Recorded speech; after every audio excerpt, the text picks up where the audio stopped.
te croire me sera toujours cher. Elle est gloire et victoire pour moi.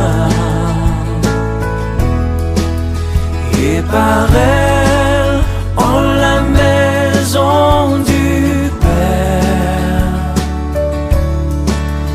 la couronne est offerte à ma foi. Et par elle, en la maison du Père, la couronne est offerte à ma foi.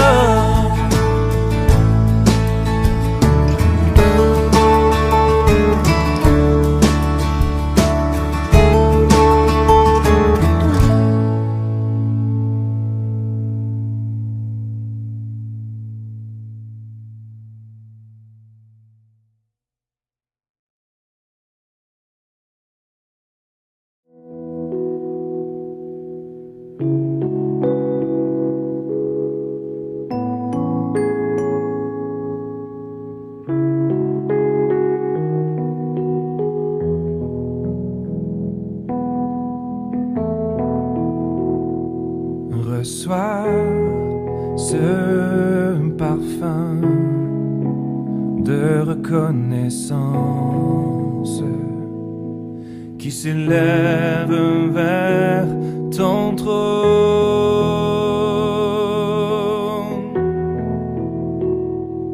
Reçois la louange de ta création qui célèbre ton saint nom. Nous chantons Alléluia,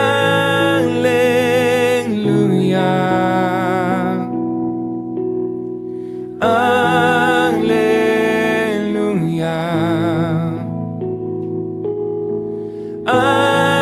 Alléluia, vers toi.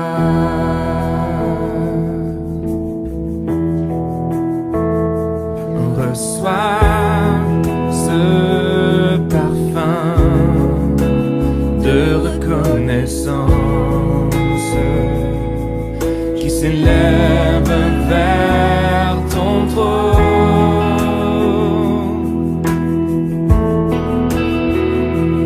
Reçois la louange de ta création qui célèbre ton saint nom.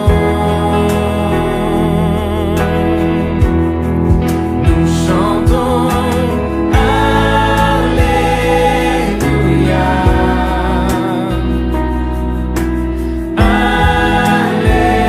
Alléluia,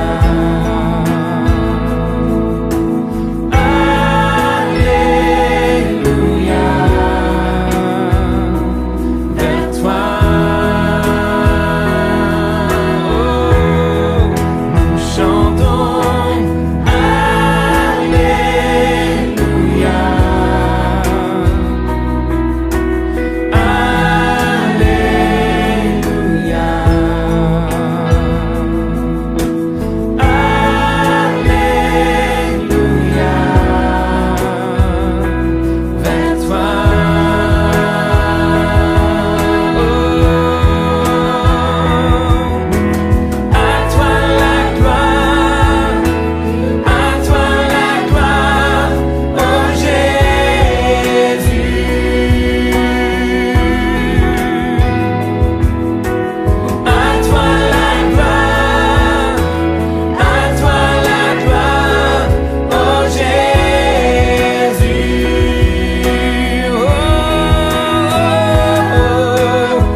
Alléluia.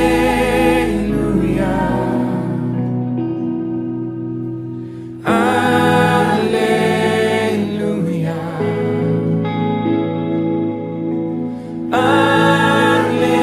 Alléluia. Vers toi nous chantons. Alléluia.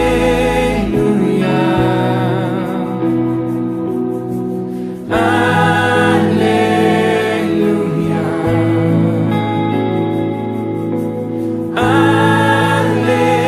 Alléluia. Vers toi.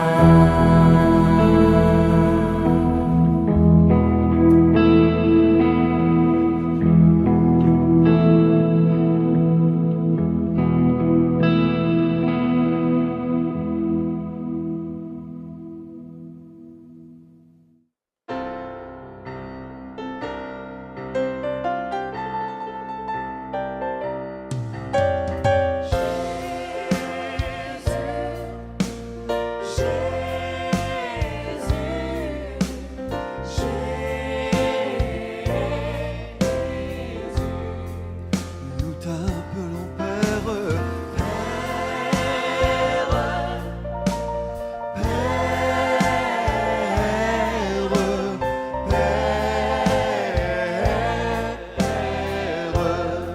nous t'appelons Esprit,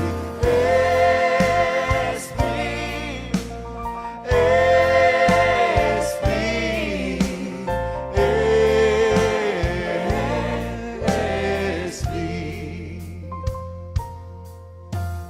Que tes vives eaux inondent mon âme, que ton Saint-Esprit vienne et prenne le contrôle de chaque situation qui trouble mes pensées, mes soucis, mes fardeaux.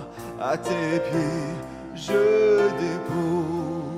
Que tes vives eaux, que tes vives eaux inondent mon âme, que ton Saint-Esprit vienne et prenne le contrôle de chaque situation qui trouble mes pensées, mes soucis, mes fardeaux. À tes pieds je dépose.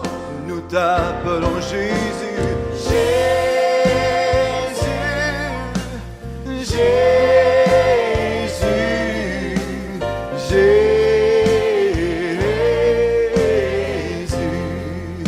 précieux Père.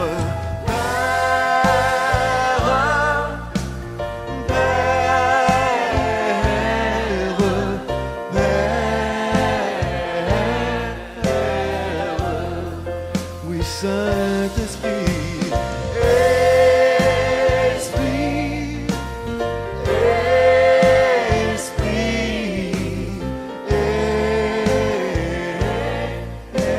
Esprit, que tes vives eaux, que tes vives eaux inondent mon âme, que ton Saint-Esprit vienne et prenne le contrôle de chaque situation qui trouble mes pensées, mes soucis, mes fardeaux. À tes pieds je dépose. Oui, à toi Jésus, Jésus,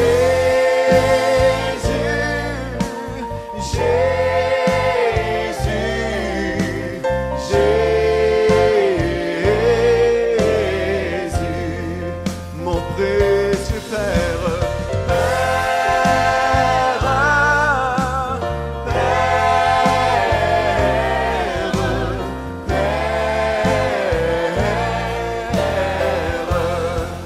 nous t'appelons Esprit.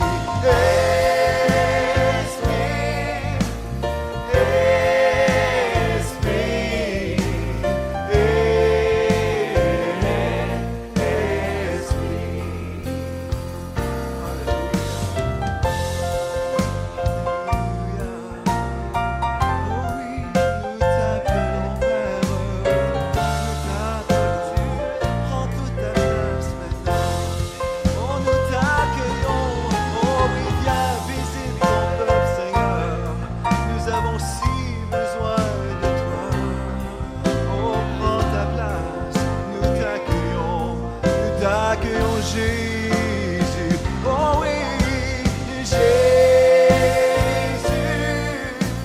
Jésus, Jésus,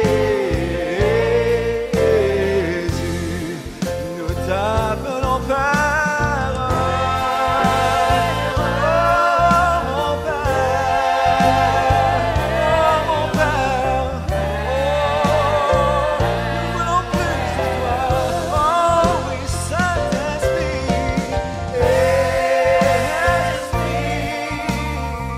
oh oui, tout Saint-Esprit,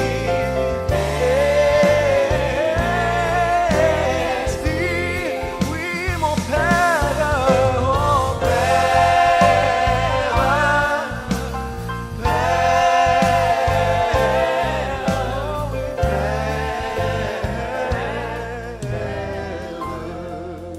que tes vives eaux, que tes vives eaux inondent mon âme, que ton Saint-Esprit vienne et prenne le contrôle de chaque situation qui trouble mes pensées, mes soucis, mes fardeaux à tes pieds, je dépose que tes vives eaux, que tes vives eaux inondent mon âme, que ton Saint-Esprit,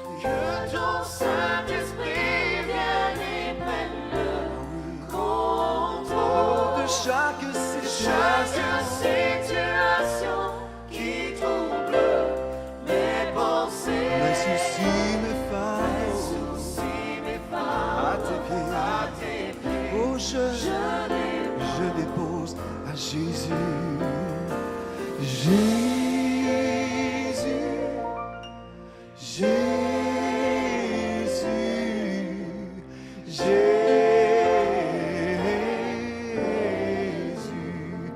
oui, à notre Père, Père, Père,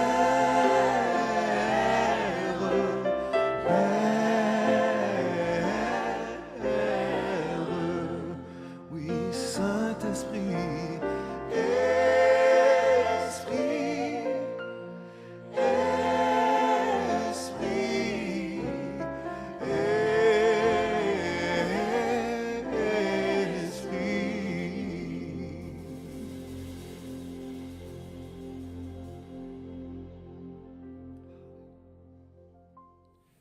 Il y a plusieurs images que Dieu utilise pour nous décrire, nous chrétiens, plusieurs symboles.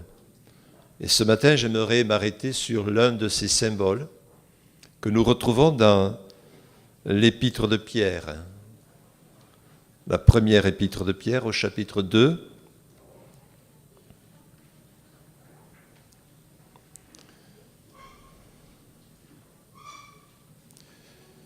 Et dans ce chapitre 2, il nous est parlé de Jésus qui est la pierre angulaire, qui est la pierre vivante. Et il est précisé au verset 5, et que nous-mêmes, à l'image de Jésus d'ailleurs, nous sommes des pierres vivantes. Il est dit, et vous-même comme des pierres vivantes. Édifiez-vous pour former une maison spirituelle, un saint sacerdoce, afin d'offrir des victimes spirituelles agréables à Dieu par Jésus-Christ. Amen.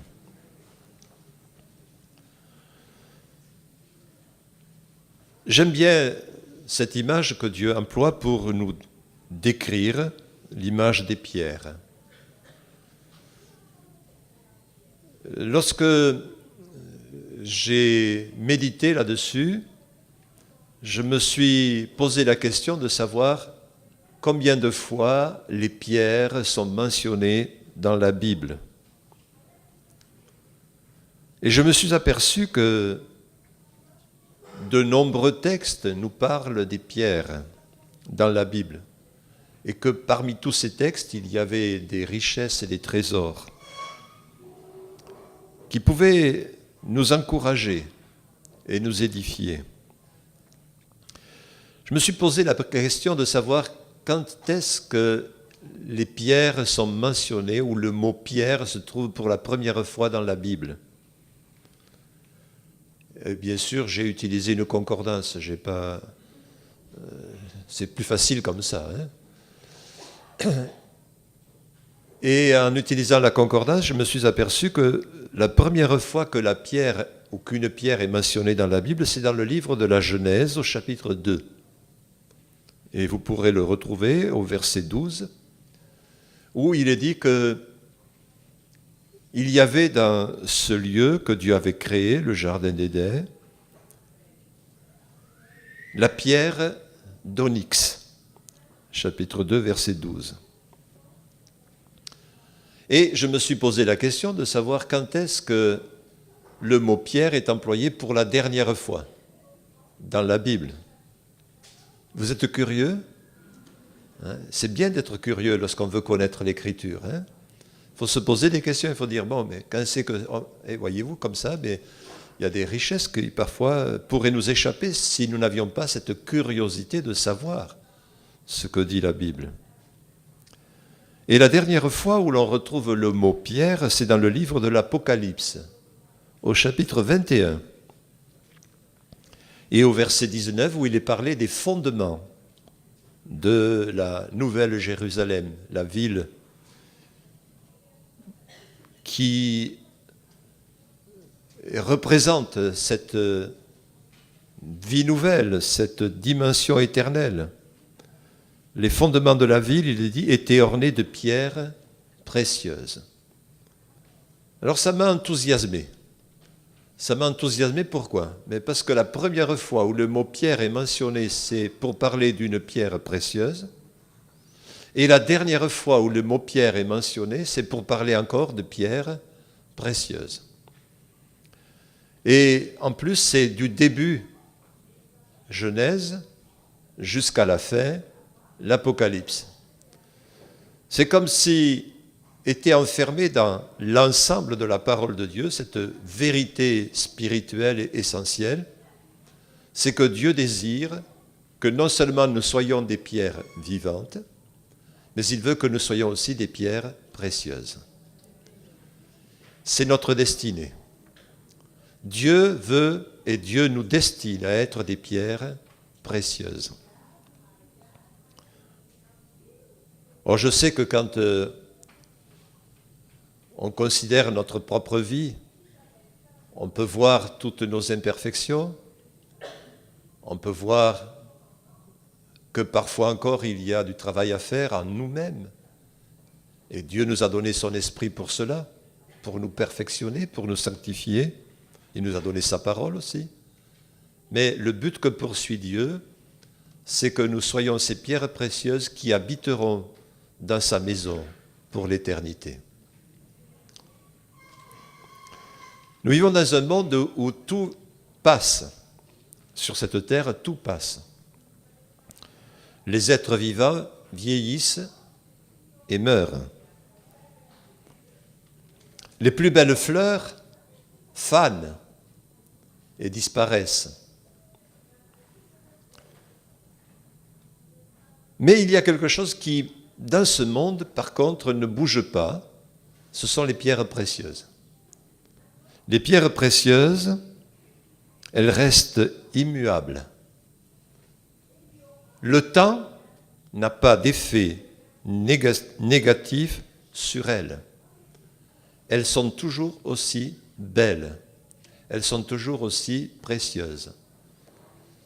Et les pierres précieuses que l'on a découvertes il y a 200 ans, 500 ans, qui ornent aujourd'hui des couronnes ou qui sont dans des coffres ou qui sont dans des lieux protégés, elles sont toujours aussi belles. Elles demeurent immuables. La beauté de ces pierres n'est pas altérée par le temps. Et c'est là comme pour nous encourager, nous dire, ici-bas, tu es de passage. Ici-bas, tu n'es qu'un être humain, un homme, une femme, avec ses limites et ses imperfections. Mais Dieu travaille dans ta vie pour que tu deviennes cette pierre précieuse qui ornera le temple de Dieu, la maison de Dieu, pour l'éternité d'une manière immuable. Notre espérance éternelle, notre durée éternelle est là comme scellée dans cette image des pierres précieuses.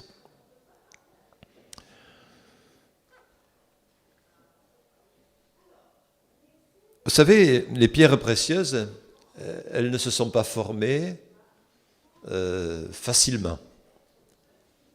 Les pierres précieuses, elles se sont formées dans les entrailles de la terre au cours de toutes sortes de phénomènes de pression et de chaleur.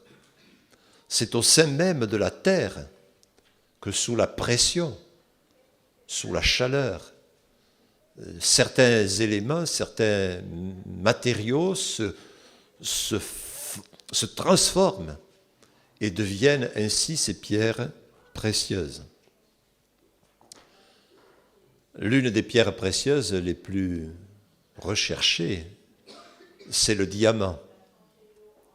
Et vous savez tous, enfin, peut-être que vous ne le savez pas, mais si vous ne le savez pas, vous allez l'apprendre. Le diamant, ce n'est que du carbone. C'est du charbon. Mais c'est un charbon qui a été soumis à de telles pressions et à de telles forces particulières au sein même des entrailles de la terre que ce charbon a été transformé en cette pierre précieuse, le diamant, qui est un des éléments les plus durs et les plus résistants qui puissent exister sur cette terre. Fragile le charbon, fragile le carbone, oui c'est fragile, mais sous la pression et sous la chaleur, là dans les entrailles de la terre, voici que Dieu a transformé ce vulgaire charbon, on pourrait dire, en une pierre précieuse, un précieux diamant. Pourquoi dis-je cela ? Parce que quel est le chrétien qui ne passe pas par la fournaise ? Vous avez une vie facile, sans souci, sans problème, tout va bien, tout marche sur des roulettes, c'est formidable. Vous marchez sur un tapis de velours depuis que vous êtes converti, vous n'avez jamais de soucis, jamais de problème. Ça m'étonnerait si c'était comme ça. Parce que Jésus a dit, vous aurez des tribulations dans le monde. Mais prenez courage. J'ai vaincu le monde. Nous passons par des tribulations. Nous passons par des épreuves. Nous passons par des moments difficiles. Et il nous arrive en tant qu'enfants de Dieu de connaître aussi des temps de tension, des temps de souffrance, des blessures, des peines, des douleurs, des épreuves. La Bible nous parle de certains hommes de Dieu remarquables qui sont passés par ce processus, je dirais, de la chaleur, de la pression, de l'épreuve. Je cite rapidement Joseph. Quelle pression n'a-t-il pas subi? Quelle persécution n'a-t-il pas subi? Rejeté, vendu par ses frères, jeté en prison. Il a été accusé à tort. Il a été oublié dans sa prison. Je passe rapidement, mais que de pression il a subi. Mais là, Dieu était en train de former son cœur, de former sa vie, pour qu'il devienne cet instrument particulier que Dieu a choisi et utilisé pour bénir le peuple d'Israël. Ce serait difficile de ne pas citer Job. Quelle épreuve Job a subie.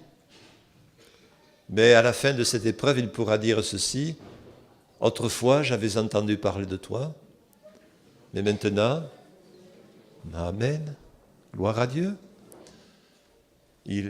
Dieu a utilisé la pression pour le perfectionner et pour faire ainsi de lui cette pierre précieuse. Alors, frères et sœurs, si vous êtes dans la pression, si vous êtes dans l'épreuve en ce moment, Ne soyez pas en train de dire à Dieu, pourquoi, mais pourquoi, je ne comprends pas, tu m'abandonnes, Seigneur, qu'est-ce que tu fais avec moi? Mais dites, Seigneur, je sais que même si je passe par l'épreuve, tu restes avec moi. Je sais que tu me gardes dans ta main et que tu es en train de travailler pour me perfectionner, pour me sanctifier. Seigneur, que ton œuvre et que ta volonté se fassent dans ma vie.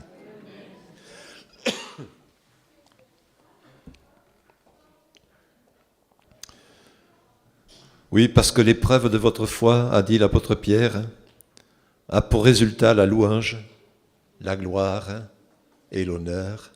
Alléluia.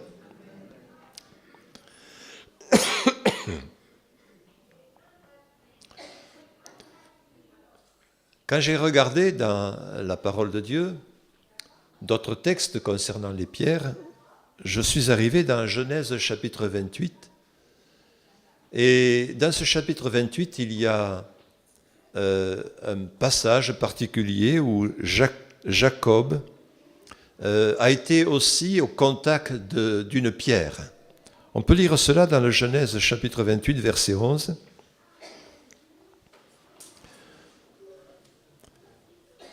Il est dit au verset 11, « Jacob arriva dans un lieu où il passa la nuit, car le soleil était couché, et il prit une pierre dont il fit son chevet, et il se coucha dans ce lieu-là. »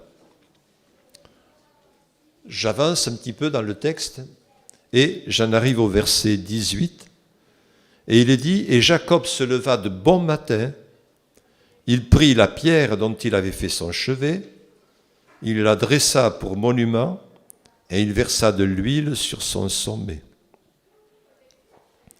Et il déclare au verset 22, « Cette pierre que j'ai dressée pour monument sera la maison de Dieu. » Et il parle à Dieu et il dit, « Et je te donnerai la dîme de tout ce que tu me donneras. » Voyez-vous, dans ce chapitre 28, à 3 reprises, il nous est parlé de cette pierre particulière. Et on pourrait dire qu'au travers de ces 3 reprises, cette pierre a 3 messages aussi à nous communiquer. Le premier message que pourrait nous donner cette pierre, c'est comme si elle parlait. Elle pourrait nous dire, voici, je suis une pierre, mais j'ai accueilli la tête de Jacob, puisque Jacob s'en est servi comme chevet. Et dans ce lieu désert, dans cette solitude, dans ce moment d'obscurité, puisque la nuit était venue, elle pourrait nous dire, cette pierre, là, Jacob, sur moi, en reposant sa tête sur moi, a trouvé le repos, mais non seulement le repos, mais une vision du ciel. Vous connaissez la vision de l'échelle. La vision du ciel, la vision de Dieu, de la gloire de Dieu, de la présence de Dieu. De ce Dieu qui se relie à l'humanité, qui s'approche de l'humanité, qui établit un lien entre lui et l'humanité. Et c'est la vision, la révélation que Jacob a eue. Alors nous qui sommes des pierres vivantes, parce que c'est ce que l'apôtre Pierre a dit, nous sommes des pierres vivantes. Il n'est pas dit « vous serez des pierres vivantes », mais il dit « vous êtes des pierres vivantes ». Vous qui êtes des pierres vivantes, est-ce que cette pierre de Jacob ne nous interpelle pas à notre tour pour nous dire « vous en tant que pierre vivante, comme moi, la pierre sur laquelle Jacob a trouvé le repos, je vous invite à être de ces pierres vivantes qui permettent à ceux qui aujourd'hui, autour de vous, sont dans la solitude, dans l'obscurité, qui sont en fuite, qui sont peut-être mal avec leur propre conscience et leur propre vie, parce que Jacob n'était pas bien. Il était en fuite, il fuyait son frère. Il avait mal agi, il avait trompé. Il avait trompé son père. Il avait été même, je dirais, poussé à cela par sa mère, mais le cœur de Jacob n'était pas en paix. Mais là, cette pierre a été un lieu de contact, de rencontre, où non seulement il a pu dormir, mais il a eu une révélation de Dieu. Et je crois que cela nous invite, en tant que pierre vivante, nous aussi, à être pour le monde qui nous entoure. Pour les frères et sœurs, peut-être qui sont mal dans leur vie, dans leurs problèmes, dans leurs souffrances, que nous soyons à notre tour de ces pierres vivantes qui apportent le repos, l'encouragement, mais aussi une révélation du Dieu vivant au travers de leurs témoignages, de leur, je dirais, de leur relation avec Dieu, que cette relation avec Dieu puisse communiquer la paix et une révélation de Dieu à ceux qui nous entourent. Le deuxième message que pourrait nous adresser cette pierre, c'est que malgré sa dureté, elle a été quand même un lieu de repos, un endroit de repos, un instant de repos. C'est vrai qu'elle n'est pas confortable, une pierre, pour poser sa tête la nuit. C'est plus agréable de poser sa tête sur un oreiller, sur un traversin bien souple, avec de la plume ou du duvet, je ne sais pas, enfin quelque chose de confortable. Non, c'était une pierre dure. Mais bien que cette pierre soit dure, Jacob a pu trouver non seulement le repos, mais une révélation de Dieu. Vous savez, parfois, nous aimerions que Dieu se révèle toujours dans le confort, où tout va bien, où c'est comme ce traversin, ce coussin confortable sur lequel on se blottit, qu'est-ce qu'on est bien. Mais parfois, Dieu se révèle aussi au travers de ce qui peut nous paraître un peu dur. Un message, une parole, un texte de l'Écriture qui nous reprend. Mais l'Écriture nous dit dans l'Épître aux Hébreux que si Dieu nous reprend, c'est parce qu'il nous aime. Et s'il nous châtie, c'est pour notre bien. Ce n'est pas pour nous faire du mal, ce n'est pas pour nous blesser. Parfois, c'est au travers de certaines paroles qui peut-être peuvent paraître dures que Dieu aussi s'est révélé en nous. Et il nous a fait connaître son cœur. Il nous a fait connaître son amour et son désir de nous sortir de nos détresses.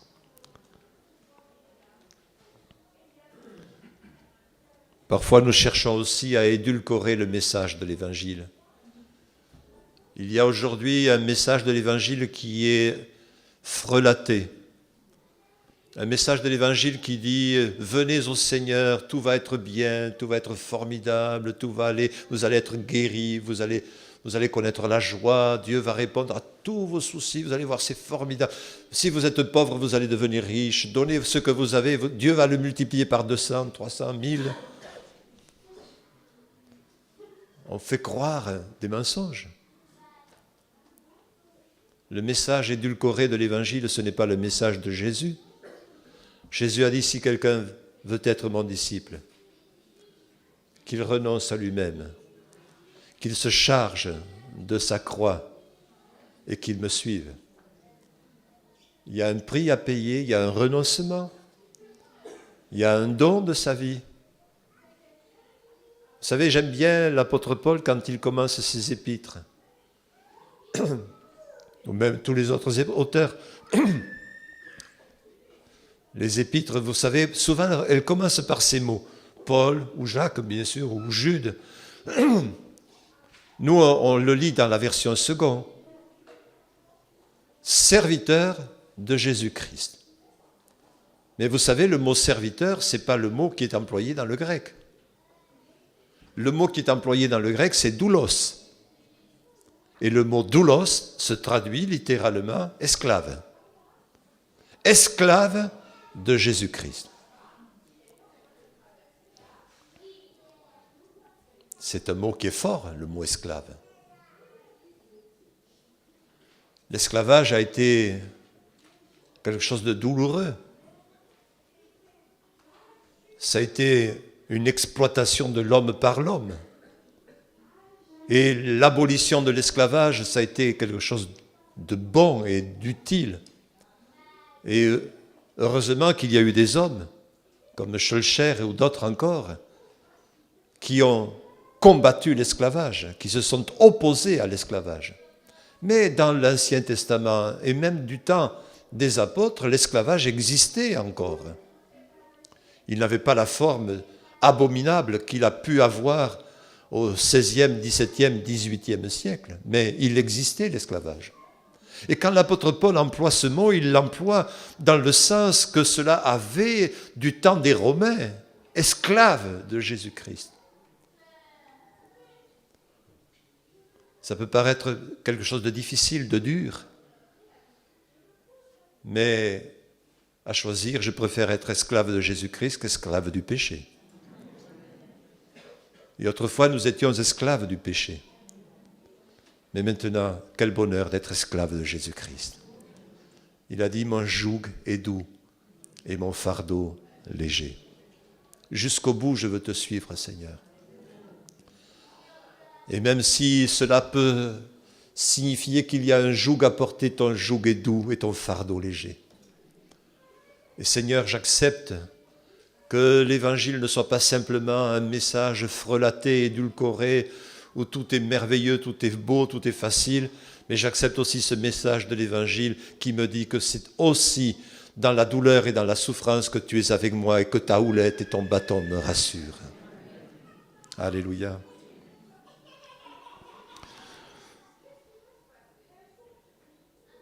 Vous savez, cette pierre, Jacob, lorsqu'il a passé une nuit de révélation, de repos, mais de révélation, et quand il s'est réveillé le matin, il a pris cette pierre et il l'a dressée.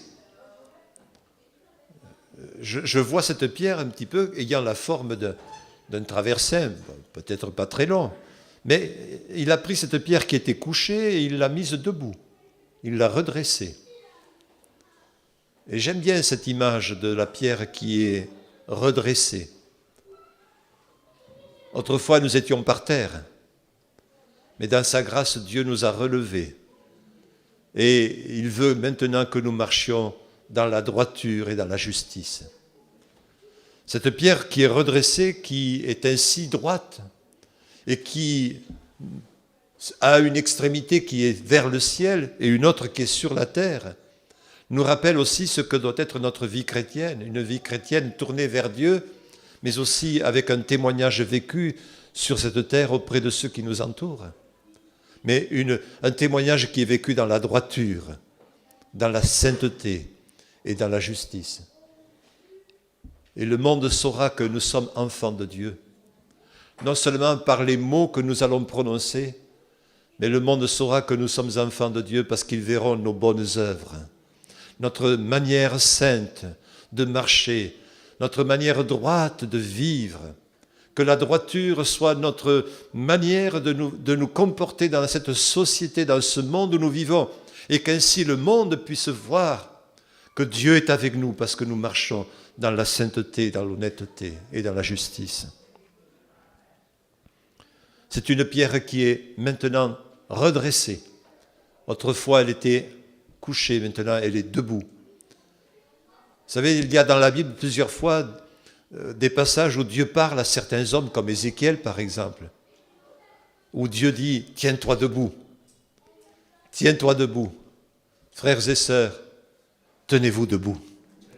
Ne courbez pas l'échine, mais tenez-vous debout devant le Seigneur. Tiens-toi debout. Oui, que Dieu fasse que nous soyons des hommes et des femmes debout, non pas avec nos forces, mais avec la force qui vient du ciel. » Et puis sur cette pierre qu'il a redressée, il a fait quelque chose de très symbolique et de très fort. Il nous a dit qu'il a versé de l'huile et il a oué la pierre. Quelle grâce de savoir que le Seigneur veut mettre en nous cette onction sainte, l'huile de son esprit. Merci Seigneur parce que la promesse, elle est pour les meilleurs. Uniquement pour ceux qui servent sur l'estrade. Non, la promesse, elle est pour tous. Elle est pour chacun de vous. Elle est pour chacun d'entre nous. La promesse, dira l'apôtre Pierre, elle est pour vous, pour vos enfants et pour tous ceux que le Seigneur appellera, à aussi grand nombre qu'il les appellera. Merci Seigneur pour l'onction de ton esprit. Merci pour ce revêtement de grâce, de puissance. Merci pour ce baptême du Saint-Esprit. Merci pour cette onction de l'Esprit qui non seulement me donne de la puissance pour te servir, mais qui aussi travaille en moi et me transforme afin que je porte le fruit de l'Esprit. Car le fruit de l'Esprit, c'est l'amour, c'est la joie, c'est la paix, c'est la patience, c'est la bonté, c'est la bénignité, c'est la fidélité, c'est la douceur, c'est la maîtrise de soi. Amen. Seigneur, que ton onction soit sur ma vie. Seigneur, que je sois une pierre vivante, mais une pierre ointe. Et que cette onction se renouvelle dans ma vie jour après jour. Comme dira l'apôtre Paul, que cette onction ne soit pas simplement une expérience du passé, mais soyez continuellement remplis du Saint-Esprit. Seigneur, je veux une onction fraîche. Seigneur, je veux que ma vie soit à nouveau remplie et renouvelée dans la vie de l'Esprit, que cette onction descende sur moi, qu'elle descende sur l'Église. Comme le psalmiste le dit dans le psaume 133, si ma mémoire est bonne, peut-être je me trompe, c'est comme l'huile sainte qui descend sur la barbe et sur les vêtements d'Aaron, Seigneur. Nous en avons tellement besoin de cette onction fraîche. Et puis, il a déclaré ceci, c'est ici la maison de Dieu. Est-ce que la maison de Dieu, c'est les murs qui sont ici? J'allais dire 4 murs, mais bon, c'est un peu dans tous les sens, hein? Beaucoup de murs, voilà. Non, la maison de Dieu, c'est la pierre. C'est cette pierre vivante, cette pierre ointe. C'est ici la maison de Dieu. Et l'apôtre Paul le dit que nous sommes chacun pour notre part le temple de l'Esprit, que nous sommes une habitation de Dieu en esprit. Vous êtes la maison de Dieu. Vous êtes le temple de Dieu. Vous êtes le lieu où Dieu demeure. C'est ici la maison de Dieu. Et chacun d'entre nous, nous sommes, pour notre part, la maison du Seigneur. Et cette maison du Seigneur, elle demeure la maison du Seigneur et elle doit demeurer la maison du Seigneur en quelque lieu que nous soyons. Ce n'est pas uniquement quand nous sommes rassemblés le dimanche matin que nous sommes la maison de Dieu, mais nous sommes la maison de Dieu 24 heures sur 24 pendant les 7 jours de la semaine et pendant les 366 jours de l'année bissextile dans laquelle nous sommes. Vous êtes la maison de Dieu. Nous sommes la maison du Seigneur. Seigneur, que ma vie te glorifie. Que tu sois vraiment heureux dans ce temple, Seigneur. Que ma vie soit le lieu où tu demeures, Seigneur. Que tu demeures en moi, non seulement quand je suis au culte, mais que tu demeures en moi quand je suis dans ma maison avec mes enfants, mon épouse, ma femme, mon mari, au travail, mes collègues. Que je sois cette maison de Dieu où tu demeures en permanence. Vous êtes des pierres vivantes. Alléluia. Il y aurait beaucoup de choses à dire encore sur toutes les pierres qu'il y a dans la Bible. Mais il y a un des petits livres justement qui dit « Quand les pierres nous parlent ». Donc vous pourrez retrouver d'autres méditations sur le thème des pierres, comme il y a d'ailleurs d'autres livres avec Dieu créa la famille, qu'est-ce que la justice? Enfin, il y en a 5 petits livres, il y en a 4 autres que je n'ai pas pu amener. Et puis il y a un gros livre qui s'appelle Lueur du matin. Ce sont des pensées quotidiennes avec un contenu un peu spécial, puisqu'il existe beaucoup de livres de pensées quotidiennes. Mais celui-là, il est différent. Ce n'est pas parce que je l'ai écrit qu'il est différent. Mais il est différent parce que tout le mois, on reste sur un même thème. Par exemple, du 1er au 31 janvier, c'est le thème de la grâce. Vous commencez l'année dans la grâce. Vous vivez dans la grâce tout le mois de janvier, mais après vous la gardez tout le long de l'année. Au mois de février, c'est le pardon. On a besoin aussi du pardon. Alors pendant 29 méditations sur le pardon. Et ensuite, au mois de mars, c'est la prière. Et ainsi, chaque mois, il y a un thème différent. Et chaque jour, c'est comme une facette sur le thème. Ce n'est pas une étude biblique, mais ce sont des petites lueurs, des aspects particuliers sur le thème qui a été choisi. Et vous avez ainsi la souffrance, enfin il y a l'Église, l'autorité, la réussite, enfin la foi saine. Enfin, il y a 12 thèmes sur le livre Lueur du matin.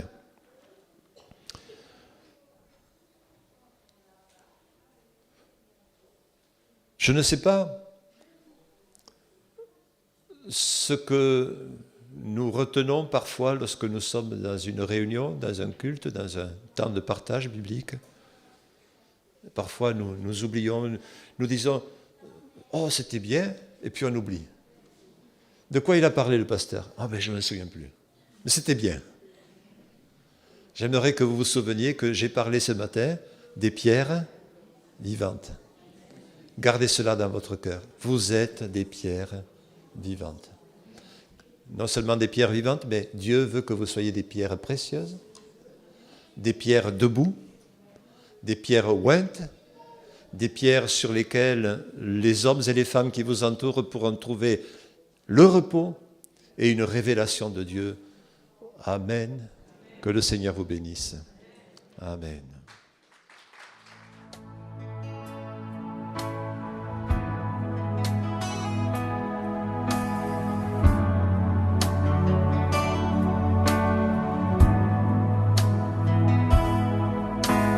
Je veux demeurer dans ta grâce. Je n'ai rien à donner, ni rien à te prouver.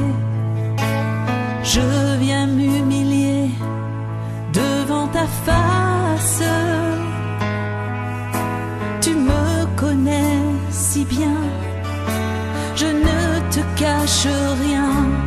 Il n'y a que toi seul, oh mon Jésus, qui ait connu mes craintes et mes frayeurs. Il n'y a que toi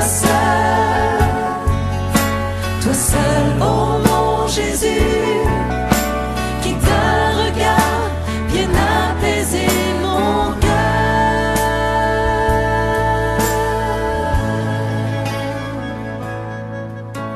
J'apprends à mourir à moi-même.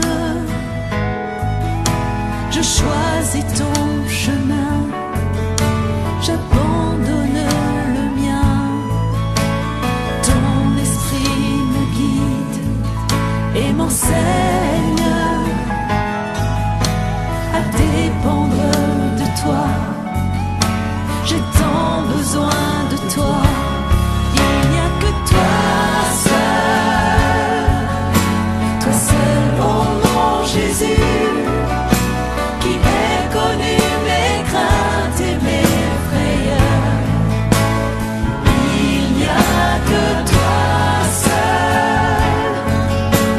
seul, oh mon Jésus, qui d'un regard vient apaiser mon cœur.